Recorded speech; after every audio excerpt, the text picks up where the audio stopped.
Muy buenas noches, El Salvador, un verdadero placer, sin lugar a dudas, el poder iniciar esta semana. Abrimos el telón disfrutando esto que usted conoce, 8 en punto. Esta noche, señores, que estaremos conversando con un empresario sumamente exitoso y por supuesto también secretario de Democracia Salvadoreña. Nos referimos al señor Fito Salume. Con él estaremos conversando, señores, de todo, absolutamente de todo lo que usted desea conocer. Estaremos hablando de temas de coyuntura, de actualidad, como la eminente salida para muchos del alcalde Nayib Bukele por parte de este instituto político oficialista, el FMLN. Hablaremos de la comitiva que ha realizado el gobierno de El Salvador en conjunto de otros partidos políticos, aquel país del norte, Washington particularmente, para abogar por todos aquellos connacionales que están de una u otra forma resultando gananciosos del DACA, luego de que el presidente Donald Trump ha dicho que no va más.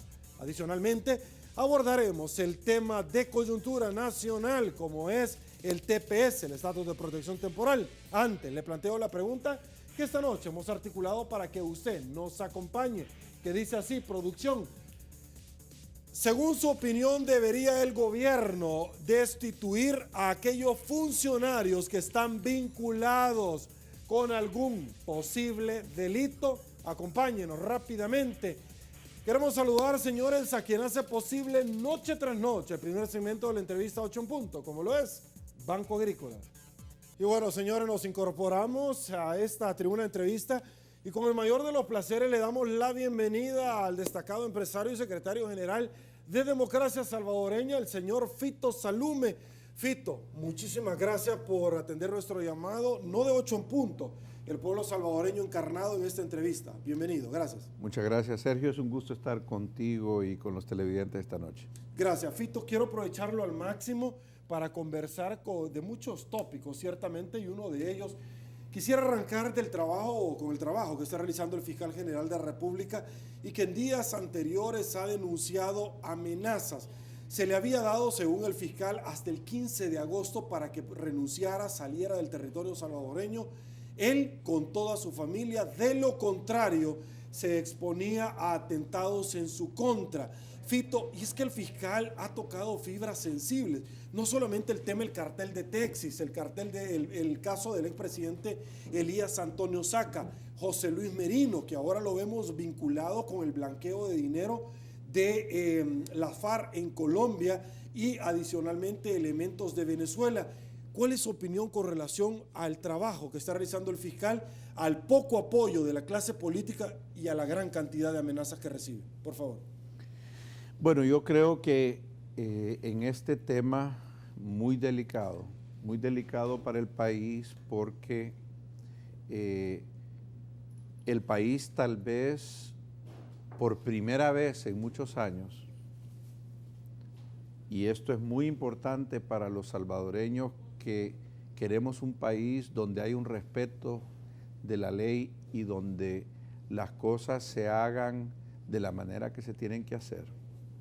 Por primera vez en muchos años tenemos un fiscal que está haciendo su trabajo, que está poniendo de su parte para que se cumpla la ley. Evidentemente, tal vez este ha sido un cambio para el cual muchos de los que se sienten amenazados no están acostumbrados. Este fiscal ha dado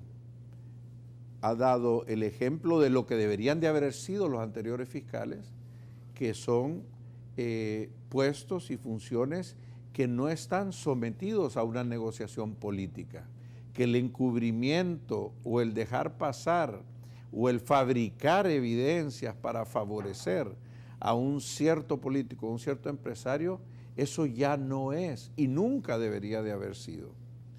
Parte del problema institucional que tiene el país y de cumplimiento de la justicia ha sido eso, que al más alto nivel, a nivel de la Fiscalía General de la República, hemos visto cosas que son verdaderamente atroces para lo que es la manera como se tiene que cumplir una función de un fiscal general. Es inconcebible que en este país el gobierno de Salvador Sánchez Serén no haya sido el primero que se haya pronunciado ante las denuncias del fiscal. Yo ya me imagino en Estados Unidos, si Jeff Sessions hubiera salido denunciando públicamente al fiscal general de Estados Unidos que él tenía amenazas porque había hecho cumplir la ley, el primero que saldría hablando sería Donald Trump, a denunciar y a poner en la palestra pública el hecho de que haya amenazas contra un funcionario tan importante para el orden público y para el cumplimiento de la ley. No se ha visto acá. El presidente Sánchez Serén no ha dicho absolutamente nada, a pesar de que ha habido una denuncia sumamente delicada para el país. Un fiscal general que ha sido amenazado. Yo sí creo que esto tiene mucha trascendencia y requiere un poquito de análisis. ¿Por qué el gobierno no ha salido en defensa del fiscal?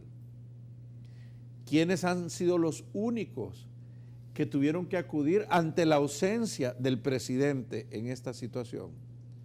Los embajadores, amigos.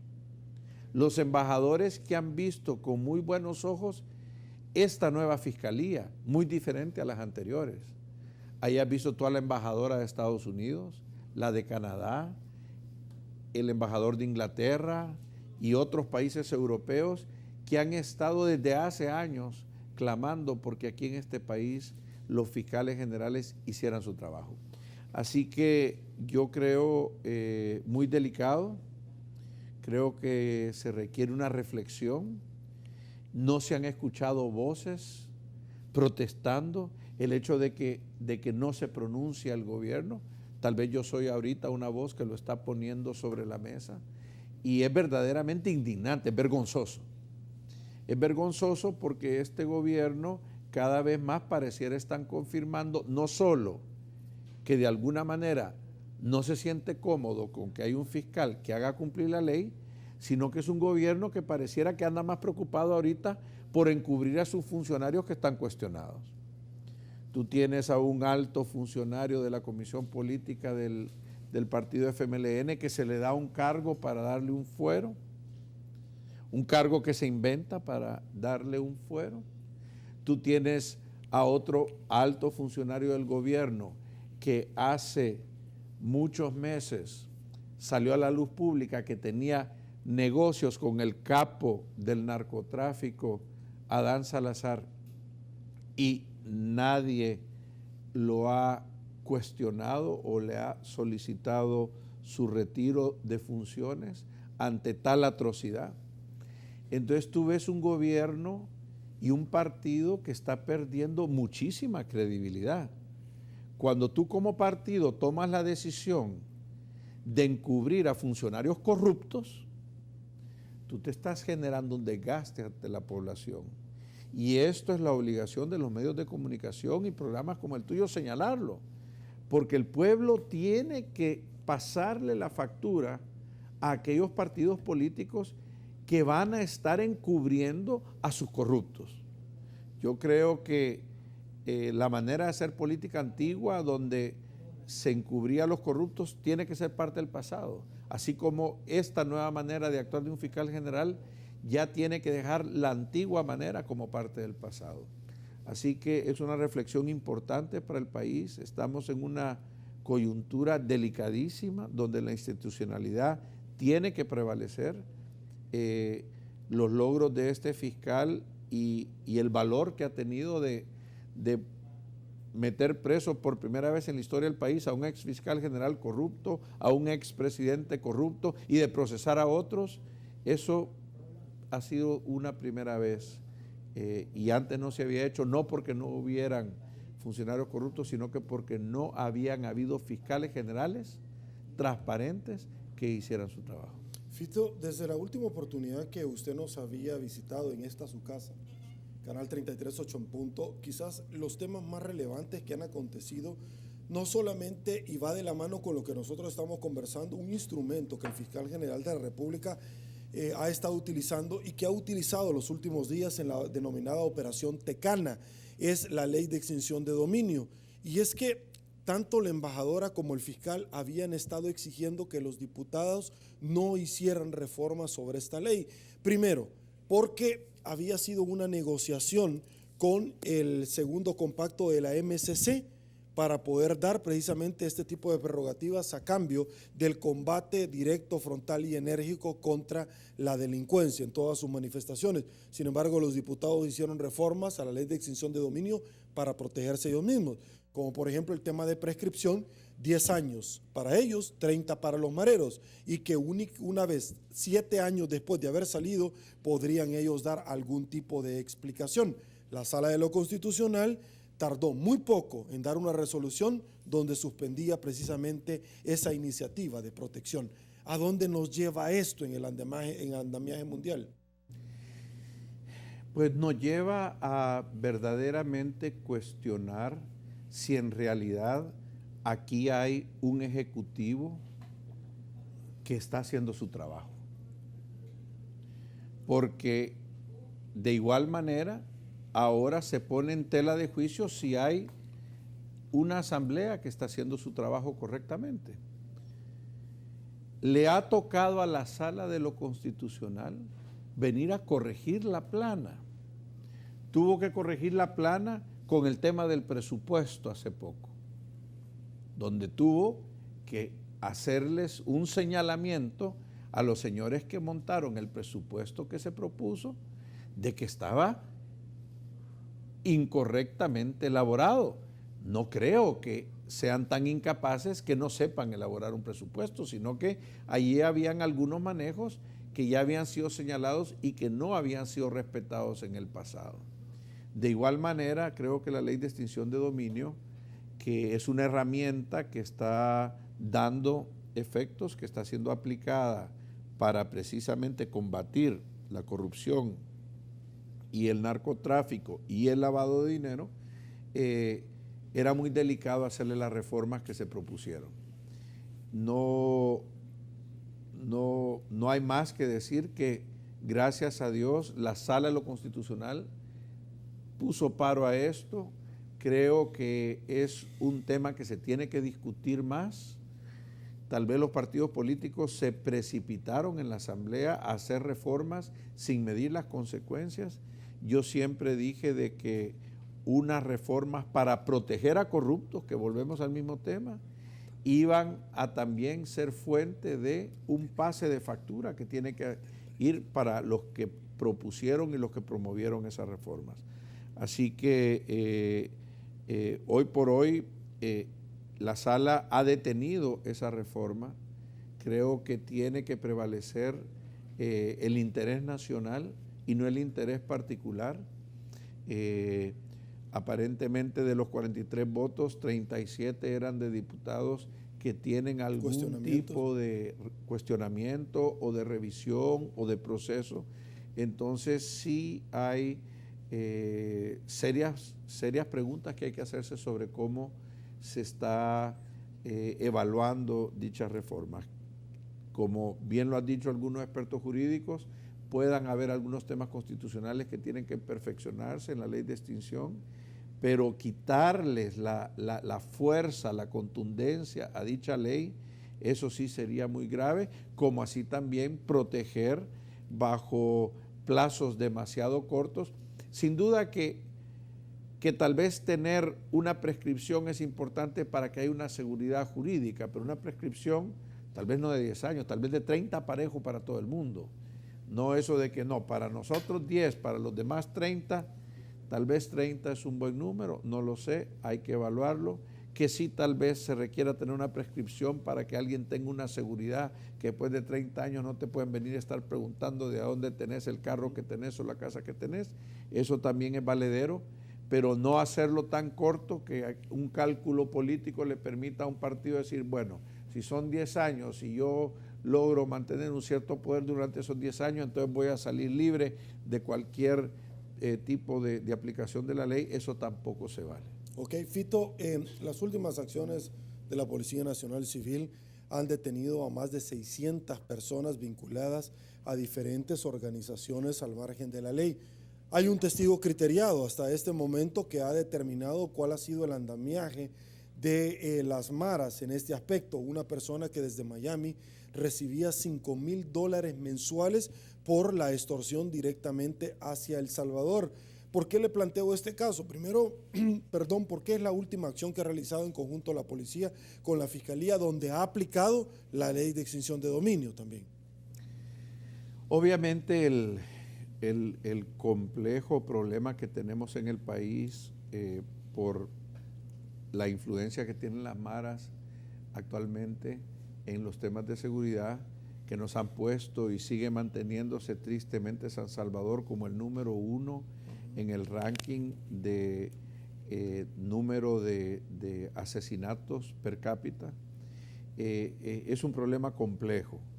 Sin duda que quitarle el poder económico a los delincuentes es fundamental para combatir el crimen. Y ahí es donde la ley de extinción de dominio es indispensable. Obviamente, todos estos movimientos, dinero proveniente de extorsiones, de secuestros, de rentas, es dinero pues, de origen ilícito. Ese dinero y lo que se adquiera con ese dinero es producto que no se puede justificar proceder de una actividad lícita y entonces sometido a la ley de extinción, que es la herramienta actualmente como está, que permite una aplicación rápida y contundente para detener eso. Porque el problema también se da a la hora de entender cómo funcionan estas cosas. Es que un delincuente con dinero pone a veces a trabajar el sistema a su favor, porque con ese dinero contrata abogados, contrata y en el caso pues, de funcionarios corruptos, corrompe a funcionarios para su beneficio. Entonces, sin duda alguna, la ley de extinción de dominio ha sido importante en casos como este, que es un ejemplo idóneo para cómo eso puede surtir un efecto en el combate de la influencia y el poder que puedan tener las maras. Perfecto. Señores, acompáñenos. La primera pausa en 8 en punto. Volvemos.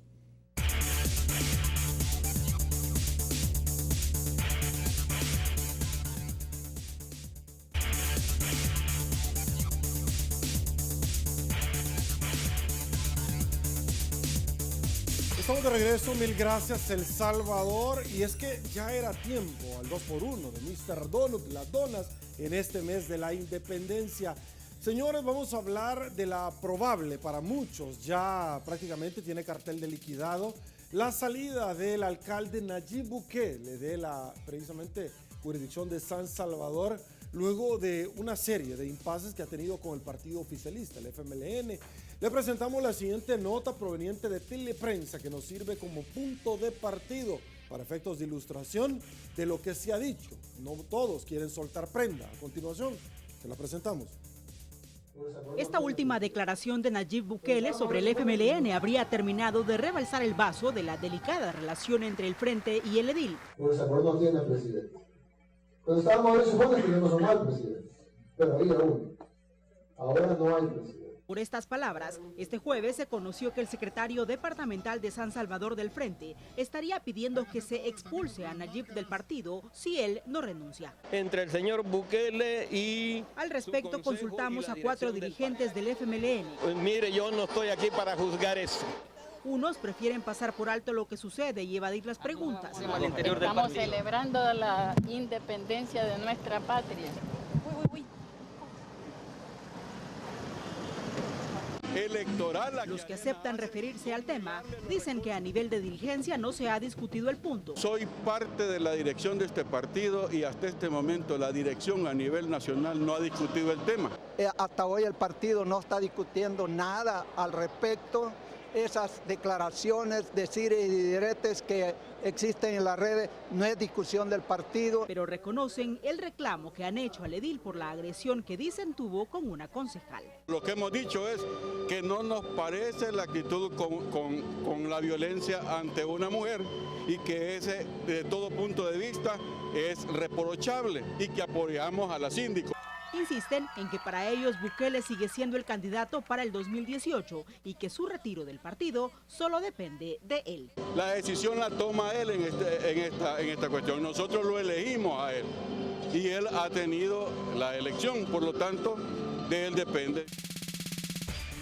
Ok, Fito, parece que nadie quiere soltar prenda, pero ciertamente como yo hablo con muchísimas personas y a la misma vez no hablo con nadie, prácticamente la salida del alcalde Bukele sería cuestión ya de horas, porque hay un proceso interno dentro de la ACP, la Comisión Política del FMLN, para dar por terminado esta relación.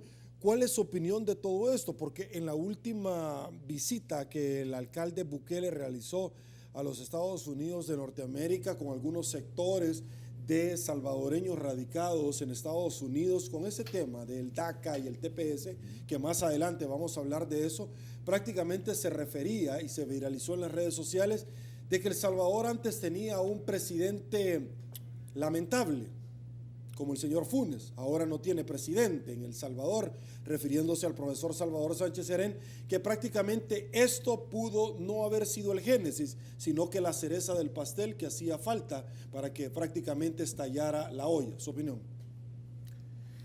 Bueno, yo creo que primero con respecto al proceso al que tú te refieres, donde como salió en la nota, y está confirmado por la dirigencia del partido, actualmente Nayib Bukele es el candidato electo por las bases y con todas las con todo el cumplimiento de ley para ser el candidato por el FMLN para la elección de la alcaldía del 2018.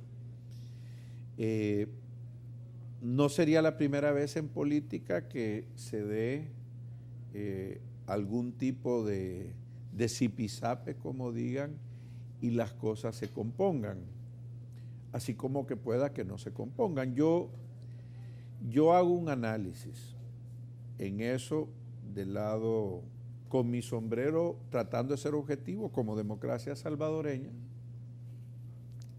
y tratando de ponerme en los zapatos pues, del partido y del candidato. Hoy por hoy, todas las encuestas, que son de hoy, no son del día de la elección, sin duda, porque una elección, la encuesta final y la que manda es el día de la votación.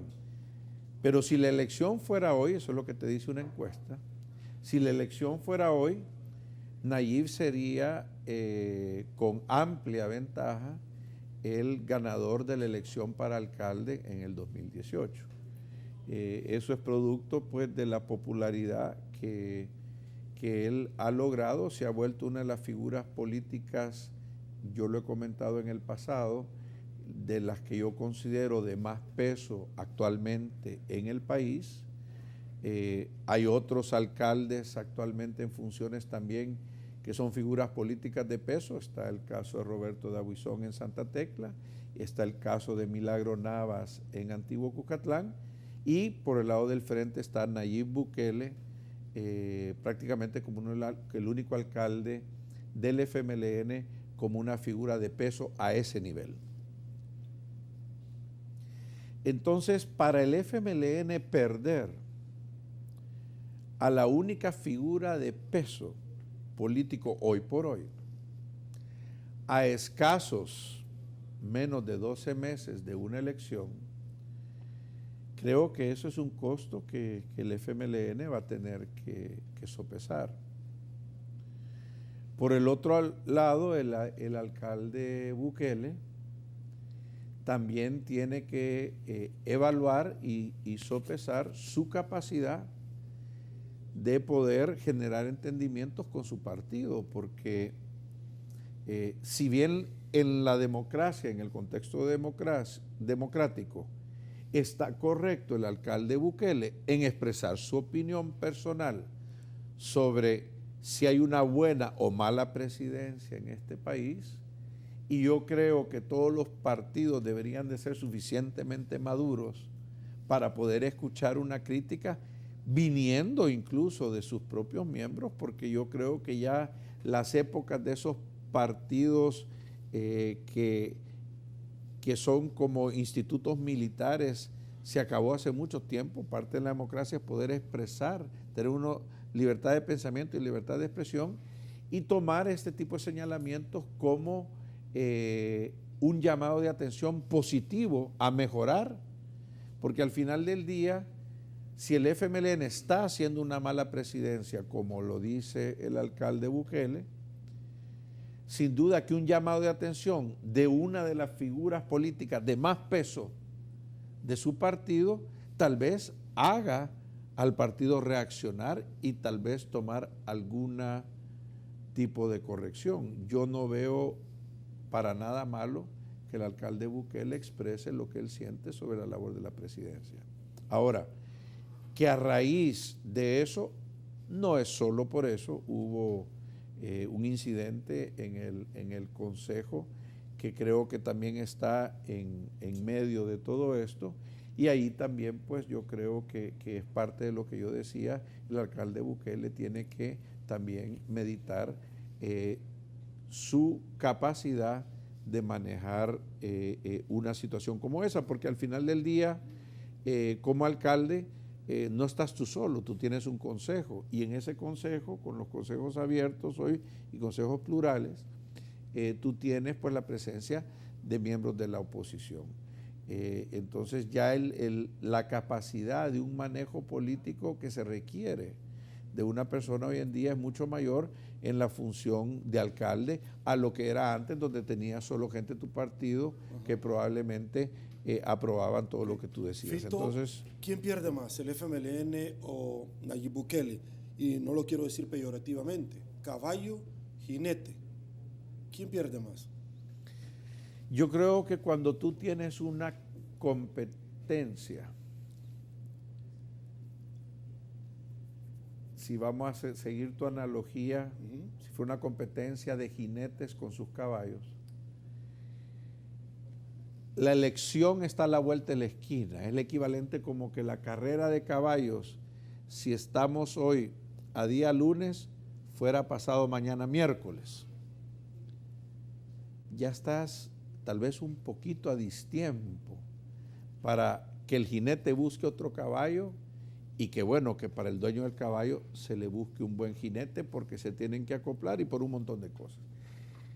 Yo creo que ambos pueden perder mucho, posiblemente, no te sabría decir quién pierde más, quién gana menos. Al final, si la fórmula Nayib FMLN era buena para el país, al final termina perdiendo el país. Como una oferta electoral en una democracia donde querés tener las mejores ofertas posibles para la población. Si Nayib no es el candidato del FMLN, pues tendrá que ver el FMLN el reglamento interno de cómo se da la sustitución de dicho candidato y si estaba eso previsto pues en la manera como estructuraron la elección del candidato. Y en el caso de que se retirara la candidatura de Nayib por parte del FMLN, pues Nayib también me imagino que tendría que decidir qué va a hacer si termina su periodo como alcalde y se va para su casa, o si busca otra opción y decide siempre postularse para un nuevo periodo en la alcaldía, o no para la alcaldía, para una diputación, o para otro tipo de elección en otro periodo posterior. Ok, ¿qué pasaría, Fito, si de pronto Nayib, bajo ese panorama, desiste? Ernesto Mason y Jacqueline Rivera prácticamente ya se está barajeando que ella sería la representante del partido FMLN. Tú lo mencionabas, prácticamente estamos a la vuelta de la esquina. Sin embargo, Edwin Zamora sustituyó a Norman Quijano 3 meses antes de las elecciones. Nayib terminó siendo el ganador, pero por 6,000 votos únicamente. ¿Cómo ves el panorama? Pues mira, yo creo que en el caso de Jacqueline, a quien yo conozco, respeto mucho y admiro mucho, sin duda el FMLN tendría una buena candidata, tal vez no con el nivel de reconocimiento hoy por hoy y de concepto pues de figura política que tiene Nayib Bukele, pero sí no me cabe duda que sería una excelente opción a alcaldesa para San Salvador, viniera del partido de donde viniera, porque es una excelente persona. En el caso de Arena, pues también hay un candidato que es una excelente persona, Ernesto Mason, un hombre trabajador, un hombre transparente, que habla sin tapujos y dice lo que piensa y lo que siente. Y yo creo que ese ha sido uno de los cambios importantes que el estilo de un político como Ernesto Mason le está dando a la política salvadoreña, y eso lo veo yo sumamente positivo. En ese aspecto tal vez muy parecido a Nayib, que también dice lo que piensa. Sin duda que si tú lees las encuestas actualmente, la ventaja de Nayib sobre Ernesto es sustancial en las encuestas de hoy día, ¿no? Que como ya aclaré anteriormente, no es la elección. Habría que ver en unas encuestas cómo se mide a Ernesto con Jackie. Me daría la impresión que Ernesto podría llevar la delantera por haber estado más visible y en trabajo de campaña desde antes, y si al final pues termina siendo Jackie Rivera la que va a ser la carta del FMLN para la alcaldía, pues a Jackie le tocaría trabajar muy duro, pero no me cabe duda que tiene la capacidad. Así que creo que de cualquier manera que lo veas, San Salvador creo que va a tener buenas opciones por esos dos partidos. Queda ver todavía qué opciones ofrecen el resto de partidos que ya como hemos visto en el pasado, pues a pesar de que puedan venir muy buenas opciones, no necesariamente los partidos pequeños tienen o de menos tamaño tienen el caudal de votos y la capacidad para llevar a un candidato solos. Habría que ver qué alianzas se dan en el camino, etcétera, etcétera. ¿Podría afectar las diferentes reuniones de los dos partidos políticos con miembros de las maras, y particularmente en la última audiencia de la llamada tregua, donde Nalo determinó que los dos partidos políticos, tanto el FMLN como el Partido Arena, bajo investigaciones con antelación del Faro, que vienen a soportar estos, habían dado financiamiento para las maras? Mira, yo en el tema de las negociaciones con las maras quisiera tal vez plantear conceptos. Yo creo que es la obligación de políticos, de gobernantes, de funcionarios, el conversar con todos los actores de la sociedad y del país. En el caso de las maras, cuando te sentás a conversar con las maras y con los miembros de las maras, estás conversando con delincuentes. Terroristas. Y cuando estás conversando con un delincuente, pues yo creo que es muy poco prudente o muy poco sensato, al margen de la legalidad, muy poco sensato pretender llegar a un acuerdo con un delincuente, porque por definición un delincuente es un tramposo. Entonces, si tú vas a buscar un acuerdo con un tramposo, lo que probablemente te vas a meter es en un acuerdo que en cualquier momento ese tramposo te lo incumple.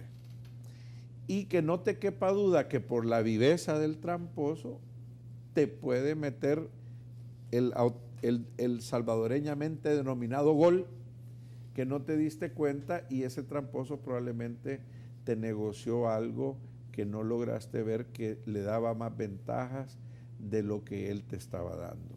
A mí no me cabe duda de que se ha cometido un gran error en este país en sentarse a negociar con delincuentes. Yo estoy completamente en contra de eso. Creo que la legalidad es una y es pareja para todos, y no vamos a hacer excepciones en que con ciertos delincuentes vas a negociar y con otros delincuentes les vas a aplicar la ley. Eso, bajo todas las miras constitucionales, de sentido común y de la ley de Dios, son cosas que no están en lo que debería de estar.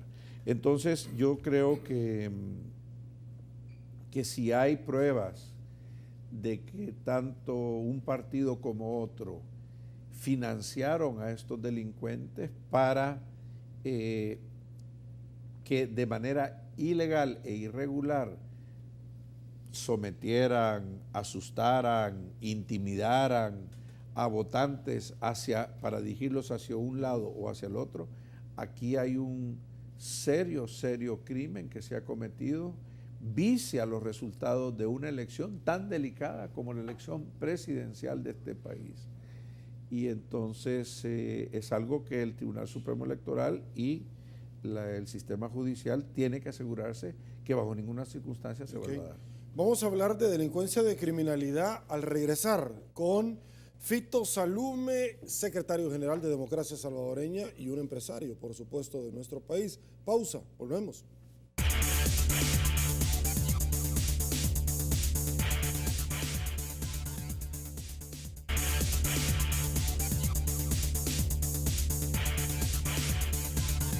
Estamos de regreso, mil gracias El Salvador. Fito, ya lo habíamos adelantado, atentados contra miembros y sus familiares del ente castrense y de la Policía Nacional Civil. Lo equiparable que en algún momento yo manejo, así como el SWAT en Estados Unidos, aquí es el GRP, ya han habido atentados contra miembros. Lo que me llama la atención de esto, Fito, es que la identidad de estos miembros, por ser un grupo de reacción, es encubierta. Sin embargo, ya pudieron determinar a dónde está la residencia, la identidad de estos. Es un tema de crimen organizado, Fito. Bueno, sin duda que nosotros, los que llevamos años viviendo en este país, sabemos que este es un país muy pequeño, donde toda la gente se conoce y donde uno se entera de todo, tarde o temprano. Y por ende, estas identidades confidenciales en un país como el nuestro es muy difícil que la gente, no malintencionadamente, pero tal vez ingenuamente o por el hábito que hay de contar las cosas al vecino, que después le cuenta al otro vecino y que después le cuenta al otro, las cosas que no deberían de comentarse se sepan. Yo sí creo que cómo se está manejando esta situación está volviendo a poner en evidencia o en cuestionamiento la falta de liderazgo del Ejecutivo. Porque al igual como yo di el ejemplo de cuál, a mi criterio, debería ser el rol de un presidente a la hora de salir a defender a un fiscal que ha sido amenazado por delincuentes, de igual manera un presidente tiene que salir no solo públicamente a denunciar, sino que también a tomar medidas contundentes para corregir una situación tan delicada como esto. Al final del día son los policías y los miembros de estas unidades especializadas que han puesto en riesgo sus vidas para proteger la seguridad de nuestro país y le compete desde el presidente hasta todos los otros funcionarios del gobierno a salir y tomar las medidas que sean necesarias para corregir esta situación. Muy delicado, puede llegar a afectar tremendamente y comprensiblemente la moral del cuerpo policial. Ya estamos con una situación de criminalidad totalmente fuera de contexto, una situación de criminalidad la más alta del mundo, y sin duda pues con una incapacidad inconcebible del actual presidente y su vicepresidente, que es el que está a cargo de este tema, de hacer mayor avance para corregir el curso de la inseguridad del país. Entonces, si encima no se está tomando medidas contundentes para proteger a los cuerpos policiales, ¿a qué vamos a llegar? Ok, adicionalmente a esto viene en este momento la sentencia de la Embajada de los Estados Unidos, donde una vez se les reitera que la Fuerza Armada debe retirarse en labores de acompañamientos a la corporación policial.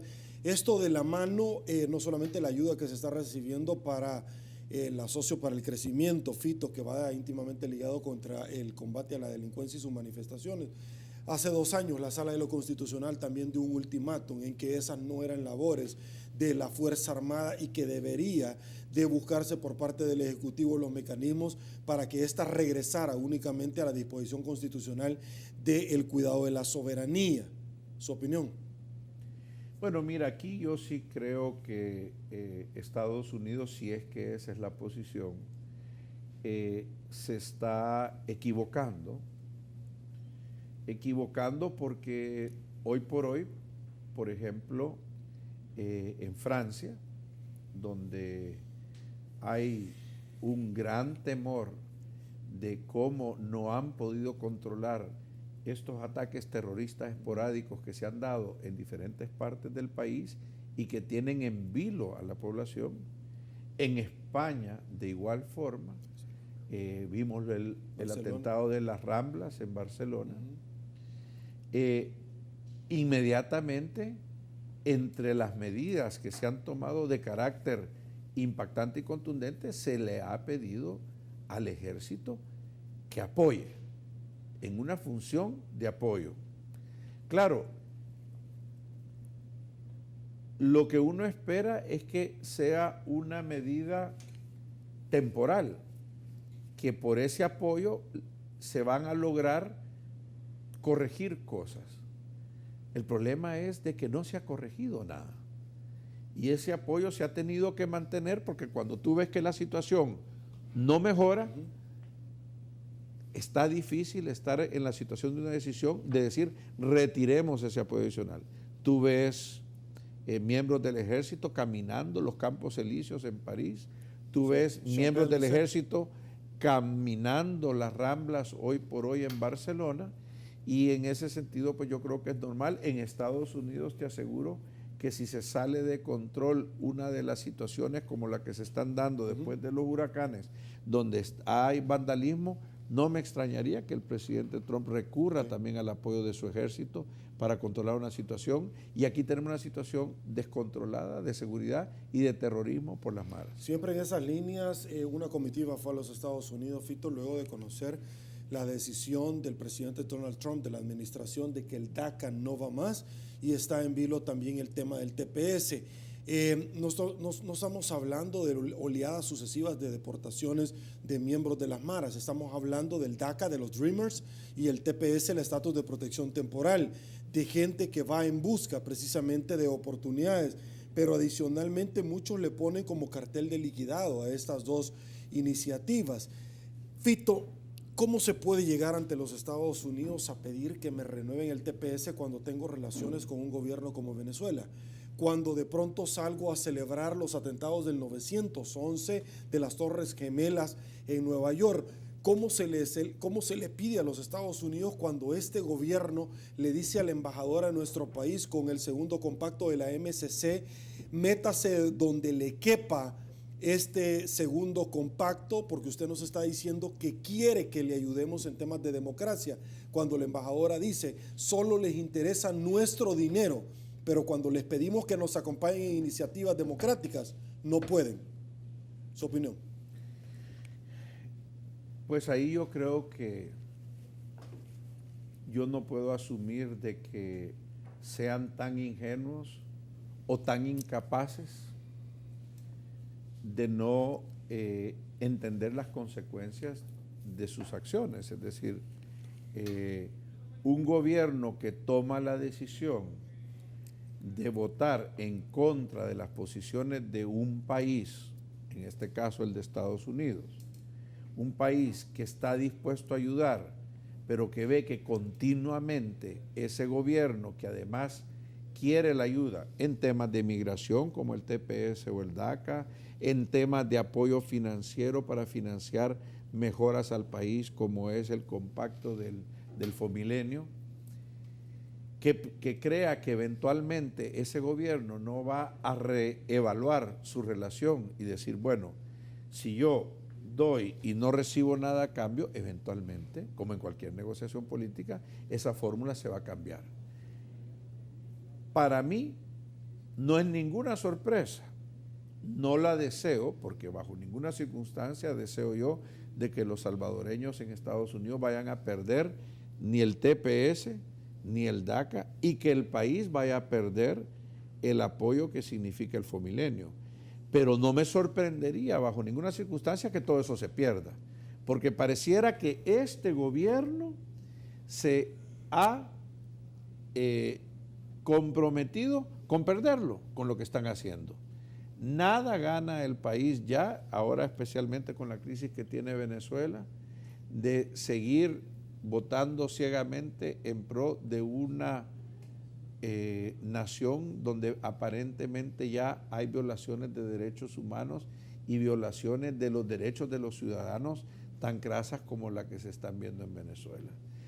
Muy poco gana el país, muy poco ganan los salvadoreños con que haya una posición de ideología política por un gobernante que se está circunscribiendo a un voto ideológico en contra de los mejores intereses del país. Ahora, ese es el voto ideológico, pero en nuestro país, Fito, por ejemplo, va una comitiva para defender a José Luis Merino. Posteriormente no se logra nada y se le da un nuevo andamiaje, una nueva investidura con fuero, y ahora se le acusa a José Luis Merino de haber lavado dinero en Albapetróleo de la FARC y de ciertos miembros del gobierno de Venezuela. Es decir, no solamente es un tema de apoyo a Venezuela, sino que Estados Unidos le dice, yo quiero a esta persona que se investigue, y no lo hacen. Mira, el problema enorme que tiene toda esta situación es que desde el momento que el presidente de Venezuela, el vicepresidente de Venezuela, los hijos de la esposa del presidente, etcétera, etcétera, etcétera, el hijo del presidente, se meten a los negocios de narcotráfico, ahí es cosa de tiempo. Es decir, eventualmente, así como el Chapo Guzmán está ahora en una cárcel de Brooklyn, a mí no me cabe duda de que todas esas personas tarde o temprano van a terminar en una cárcel, no sé si de Brooklyn o en Zacatraz o donde les corresponda. Entonces, defender a esas personas es defender lo indefendible. Si hay evidencia, si es cierto, a mí no me consta que José Luis Merino, a quien yo conozco muy poco, pero que es una persona sin duda muy importante en el partido FMLN, a mí no me consta que José Luis Merino esté involucrado en esas actividades. Pero lo delicado es que si lo está y se le llega a comprobar, las consecuencias de eso van a ser no muy felices. Y tiene que tener mucho cuidado un partido en acuerpar y tratar de defender algo que después le puede pasar factura. Perfecto. Vamos a otra pausa. Volvemos.